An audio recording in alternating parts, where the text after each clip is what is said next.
Against the Gods Bab 2083, Upacara Penganugerahan Anak Dewa, Bagian 3.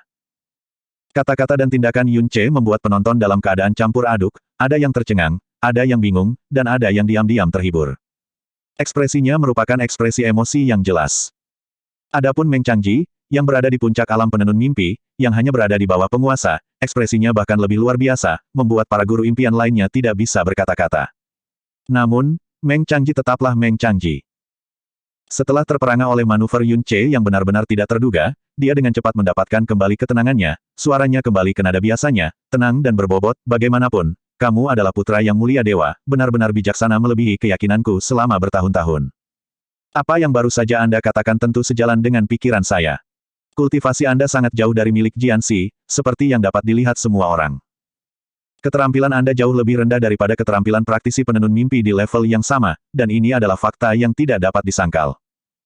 Karena Anda memiliki begitu banyak kesadaran diri, Anda harus memahami bahwa, setidaknya untuk saat ini, Anda masih jauh dari layak berdiri di sisi Jianxi sebagai anak dewa. Dia berhenti sebentar, suaranya tiba-tiba menajam, adapun pengaturan apapun untuk mempermalukanmu di antara teman-temanmu, itu tidak masuk akal.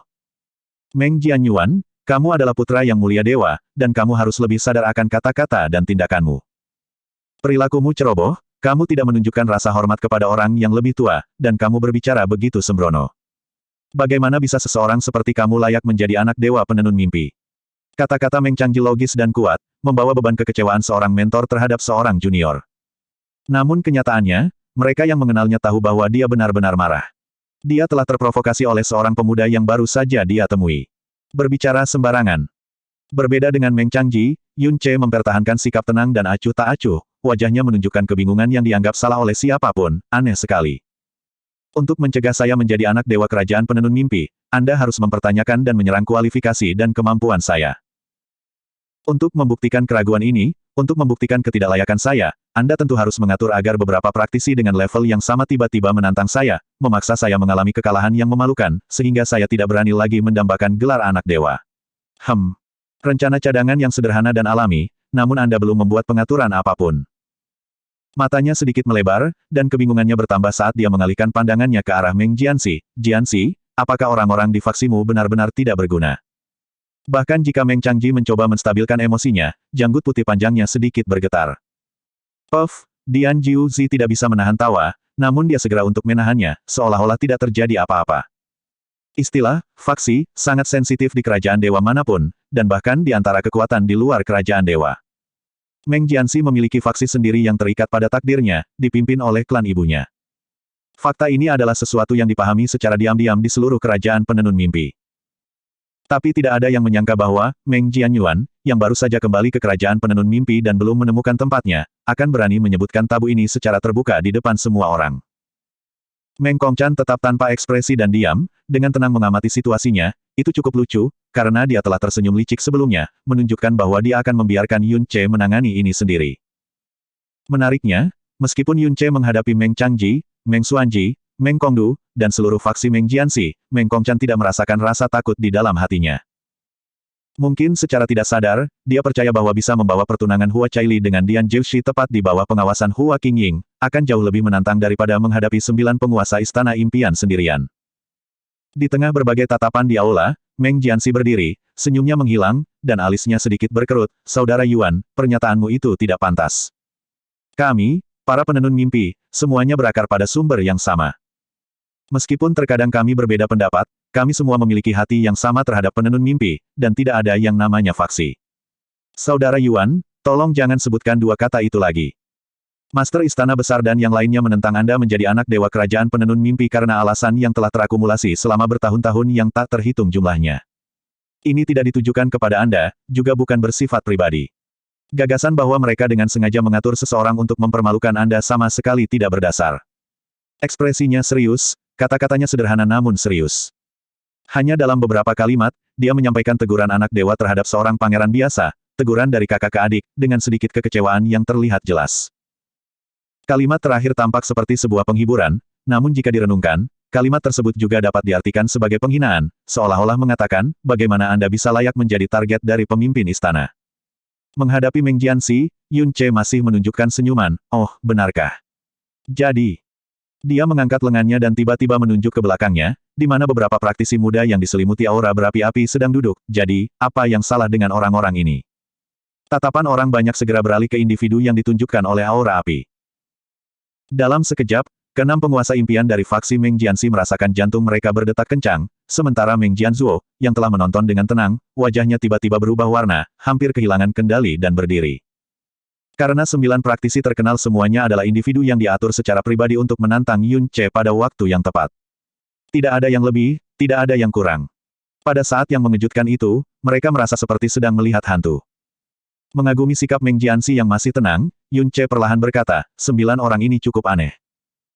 Beberapa saat yang lalu, penguasa ilahi, pemimpin istana besar, dan berbagai penguasa impian berbicara dengan fasih, dan semua orang mendengarkan dengan penuh perhatian. Namun, ke-9 orang ini, tatapan mereka terus mengarah ke arahku, setiap kali penuh dengan penghindaran dan ketakutan, namun mereka terus melihatku. Yang lebih aneh lagi, tingkat kultivasi 9 individu ini secara kebetulan sama dengan milikku, semuanya berada di alam master ilahi tingkat ketiga. 9 praktisi ini berasal dari kekuatan afiliasi kerajaan penenun mimpi, masing-masing dengan pikirannya sendiri, cemas dan takut. Pada saat ini, seperti yang ditunjukkan oleh Yun Ce dan di bawah tatapan semua orang menjadi tegang, wajah mereka menjadi merah atau pucat, dipenuhi dengan kegelisahan yang luar biasa. Meng Jianyuan. Meng Jianxi tidak lagi memanggilnya, Saudara Yuan, dia tampak benar-benar marah, wajahnya secara terbuka menunjukkan kekecewaan, kamu baru saja lolos dari bencana dan kembali ke kerajaan penenun mimpi. Saya pikir saya telah bersikap lunak dan sabar terhadap Anda. Namun apa yang Anda katakan dan lakukan hari ini sungguh berlebihan. Untuk memfitnah saya, Anda akan menyeret beberapa praktisi yang tidak bersalah ke dalam kekacauan yang Anda buat. Suaranya, penuh dengan kekecewaan, berangsur-angsur meningkat dengan kemarahan, mungkin selama 100 tahun berada di luar, Anda terus mempelajari beberapa aturan kotor untuk bertahan hidup, tetapi ini adalah kerajaan penenun mimpi, di mana jiwa harus murni dan seseorang harus bertindak dengan integritas. Bagaimana tindakan tercela seperti itu bisa ditoleransi? Dengan melakukan ini, kamu tidak hanya tidak akan membantu dirimu sendiri menjadi anak dewa, tapi... Dia menghela nafas dalam-dalam, seolah-olah dia sedang menahan amarahnya, suaranya menjadi lebih lembut, Saudara Yuan, jangan bertingkah seperti ini. Setidaknya, jangan kecewakan kebaikan dan toleransi ayah dewa yang tak terbatas terhadapmu. Kata-kata Meng Jianxi segera mengalihkan pikiran semua orang ke aturan bertahan hidup di luar kerajaan dewa. Teror debu jurang diketahui semua orang, dan aturan bertahan hidup yang diturunkan darinya sangat kejam. Sendirian di luar selama 100 tahun, bisa dibayangkan cara kotor dan tercela macam apa yang bisa dia gunakan. Meng Jianxi percaya bahwa dia telah berbicara dengan indah, dan setidaknya, itu seharusnya membuat ekspresi Yun Ce berubah, mungkin menunjukkan ketidaknyamanan atau rasa malu. Namun, yang membuatnya kecewa, dan bahkan takjub, senyum Yun Ce tidak memudar, dan lekukan bibirnya bahkan menjadi lebih mengejek. Tepuk, tepuk, tepuk. Dikatakan dengan sangat baik, dikatakan dengan sangat baik. Yun Ce bertepuk tangan dan memuji, Jianxi, ingat baik-baik apa yang baru saja kamu katakan. Saat Meng Jianxi berbicara, Meng Jianzuo diam-diam telah menyelesaikan transmisi. Pada saat ini, dia tiba-tiba berdiri dan menyatakan dengan lantang, Yang Mulia Anak Dewa, semua orang di penenun mimpi tahu bahwa Anda murah hati dan memiliki kultivasi yang hebat, tetapi karena Meng Jianyuan telah bertindak seperti ini, mengapa Anda menyia-nyiakan rahmat Anda padanya?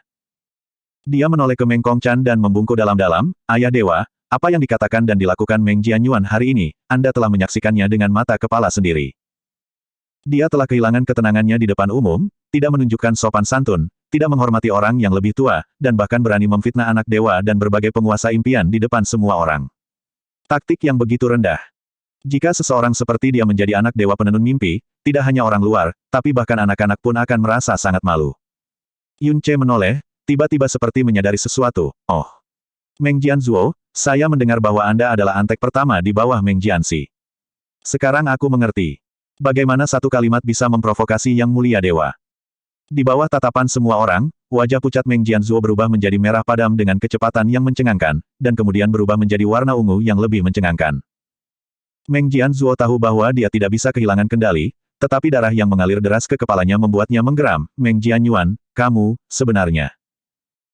Pada saat ini, gelombang aura tiba-tiba melonjak, dan sesosok tubuh tiba-tiba melompat ke atas panggung, berlutut tepat di depan Meng Kongchan, saya An Ziming, pangeran ke-37 dari kerajaan impian ingin melawan Saudara Yuan. Kemunculan tiba-tiba ini menarik perhatian semua orang, dan orang ini, yang menyebut dirinya An Ziming, adalah salah satu dari 9 individu yang Yun Ce tunjukkan sebelumnya. Suaranya serak, dan tubuhnya tampak gemetar, kepalanya menunduk, tidak berani melihat ke atas. Namun, dia secara terbuka menantang anak dewa dalam proses pemberian nama dalam skenario seperti itu.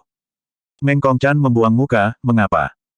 Sebagai tanggapan terhadap Yang Mulia Dewa, An Ziming menjawab dengan kepala menunduk, saya hanyalah seorang pangeran dari sebuah kerajaan kecil, karakter kecil yang bermartabat. Sebelumnya, saya difitnah secara tidak adil oleh saudara Yuan. Meskipun aku merasakan kemarahan di hatiku, aku hanyalah sosok kecil dan tidak berani berbicara.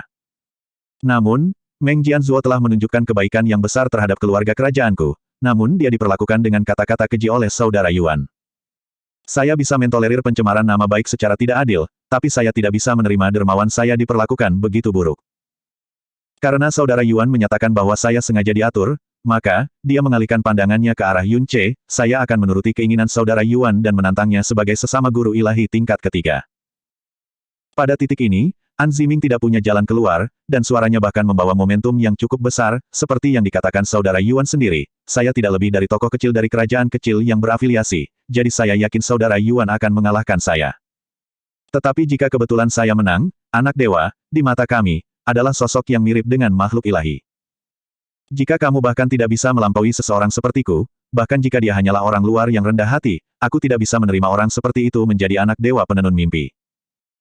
Meng Kongqan mendengarkan dengan tenang sampai An Ziming selesai berbicara, lalu dia tersenyum ringan, kata-katanya syarat dengan makna yang dalam, mengetahui bahwa kamu sedikit orang luar, tetapi kamu masih berani berbicara begitu berani di depanku. Meski kamu kecil, keberanianmu sebesar langit. An Ziming berlutut di tanah, seluruh tubuhnya gemetar ketakutan, namun, hati Meng Jianxi tiba-tiba menegang karena ketakutan. Setelah Meng Kongqan selesai berbicara, tanpa menunggu jawaban An Ziming, dia menoleh ke Yun Ce, Yuaner, apa pendapatmu tentang ini? Yun Ce mengangguk sedikit, mengambil 2 langkah ke depan, gelombang aura diarahkan ke An Ziming, kan. Bangun. Tertegun, An Ziming tanpa sadar terangkat oleh auranya, dan ketika dia mengangkat kepalanya, dia mendapati dirinya menatap tatapan Yun Ce. Yah, pakaian dan aksesorismu cukup mewah, dan auramu murni. Anda harus menikmati sumber daya tingkat tinggi dalam kehidupan sehari-hari, jadi sepertinya tidak mungkin Anda mengambil risiko sebesar itu demi kekayaan dan status. Tatapan Yun Ce tertuju pada An Ziming, berbicara dengan santai. Matamu jernih. Lagi pula, kamu dilahirkan dalam keluarga bangsawan. Anda menjalani kehidupan yang tenang dan kecil kemungkinannya untuk menyembunyikan niat jahat, jadi Anda tidak akan meninggalkan kekurangan yang fatal. Oleh karena itu, hanya ada satu kemungkinan. Mata Yun Ce sedikit menyipit, katakan padaku, teman baik atau anggota keluarga mana yang disandera? Atau, apakah nasib seluruh keluarga kerajaan dipertaruhkan? Tubuh An Ziming tampak terhuyung, pupil matanya mengerut sejenak. Dia menstabilkan emosinya dan berkata, sandera apa? Saya tidak mengerti omong kosong saudara Yuan. Hahaha. Yun Ce tiba-tiba tertawa, kamu tidak mengerti, atau kamu tidak berani untuk mengerti. Tatapannya berubah, dan dengan kekuatan auranya, suaranya terdengar di udara, meskipun aku telah hilang selama 100 tahun dan kehilangan masa laluku, kasih sayang dewa penenun mimpi terhadapku tetap tidak berubah. Bahkan mengetahui bahwa dia akan menghadapi tantangan, dia masih ingin menyebutku sebagai anak dewa, dan itu berarti banyak hal. Jadi hari ini, bahkan faksi yang paling tidak menginginkanku menjadi anak dewa, faksi Meng Jianxi, telah mengirimkan orang setingkat penguasa impian. Karena dengan identitas penguasa impian, selama seseorang tidak sepenuhnya bodoh, siapa yang berani memprovokasi penguasa dewa penenun mimpi? Sekali lagi, dia merasa gugup, alis Meng Jianxi berkerut, tetapi dia tidak menemukan kesempatan untuk campur tangan. Dan kamu, tatapan Yun Ce kembali ke An Ziming, seorang pangeran dari negara kecil yang berafiliasi, tetapi kamu berani berbicara seperti ini di depan dewa penenun mimpi, ini bukan hanya keberanian. Saya membayangkan, sebagai seorang pangeran, Anda harus tahu bahwa jika Yang Mulia Dewa ingin memusnahkan keluarga kerajaan Anda, itu hanya dengan menjentikkan jarinya. An Ziming mengepalkan tangannya erat-erat, gemetar hebat. Tetapi Anda tetap melakukannya, yang berarti Anda berada di bawah tekanan. Bibir Yun Ce sedikit melengkung, tanpa tergesa-gesa, siapa yang memaksa Anda, sebagai seorang praktisi dari negara yang berafiliasi, untuk menantang saya, anak dewa berikutnya. Jika saya menerima tantangan Anda dan kemudian kalah melawan seorang praktisi dengan level yang sama dari negara yang berafiliasi, itu akan meninggalkan rasa malu yang sangat besar bagi saya, dan saya khawatir bahkan dewa penenun mimpi akan terlalu malu untuk menyebut saya sebagai anak dewa. Dan jika saya menolak, maka saya tidak akan memiliki keberanian bahkan untuk menerima tantangan dari seorang praktisi dengan level yang sama, maka saya tidak layak menjadi anak dewa penenun mimpi, cek. Yun Ce merentangkan tangannya, menggelengkan kepalanya, taktik yang sangat rendahan, bahkan seekor babi pun akan melihatnya dengan mata telanjang. Adapun siapa di balik ini, bahkan seekor keledai pun bisa meneriakkannya. Mengenai tumpukan alasanmu, bahkan seekor babi pun akan menggelengkan kepalanya. Oh, saya membayangkan mereka memaksa Anda untuk mengubah cerita Anda setelah saya mengungkap Anda. Untuk segera menemukan alasan seperti itu, saya harus mengucapkan selamat kepada Anda. Setelah mengatakan ini, dia mengamati seluruh aula, menghadapi ekspresi terkejut semua orang, dan berbicara dengan nada kebingungan, tentunya, tidak ada seorang pun di sini yang tidak benar-benar melihat ini, bukan? Tidak ada yang menjawab, dan penonton menunjukkan berbagai ekspresi. Siapa yang paling tidak ingin Meng Jianyuan menjadi anak dewa penenun mimpi lainnya sudah jelas bagi semua orang. Apakah itu penguasa istana atau Meng Xuanji, mereka semua adalah anggota faksi Meng Jianxi, dan mereka semua mengetahuinya. Kata-kata Yun Ce telah mengungkap sepenuhnya taktik sederhana namun efektif dari faksi Meng Jianxi. Di mata mereka, Meng Jianyuan tidak lebih dari seseorang yang baru saja kembali ke kerajaan penenun mimpi 7 hari yang lalu, dengan kultivasi pada tingkat guru ilahi, tanpa dasar atau dukungan dari kerajaan dewa, dan oleh karena itu tidak layak untuk perencanaan yang cermat. Cara ini dinilai sudah memberinya perhatian yang sangat besar. Berbagai perkelahian terbuka dan terselubung, intrik dan perhitungan adalah hal biasa di kerajaan atau kekuatan dewa manapun, tetapi tidak ada yang menyangka bahwa Meng Jianyuan, yang tampaknya telah kembali dari akhirat, akan secara langsung mengungkap semuanya di depan umum. Apa yang dia hancurkan bukan hanya taktik rendahan yang dia bicarakan, tetapi juga wajah para tokoh tingkat tinggi dan berkuasa dalam kerajaan ilahi penenun mimpi di balik taktik ini. Tidak ada reservasi, tidak ada tindakan penyelamatan muka yang tersisa, dan tidak ada ruang untuk mundur. Bang! Meng Jianyuan. Meng Jianxi berdiri, dan pada saat ini, dia tidak bisa lagi menahan amarahnya. Dia menatapnya dengan tajam dan berkata, apakah Anda menyiratkan bahwa anak dewa ini yang melakukan ini? Tidak, tidak, Yun Ce dengan cepat menyangkal, saya tidak menyiratkan apapun. Meng Jianxi, aku sedang berbicara langsung tentangmu.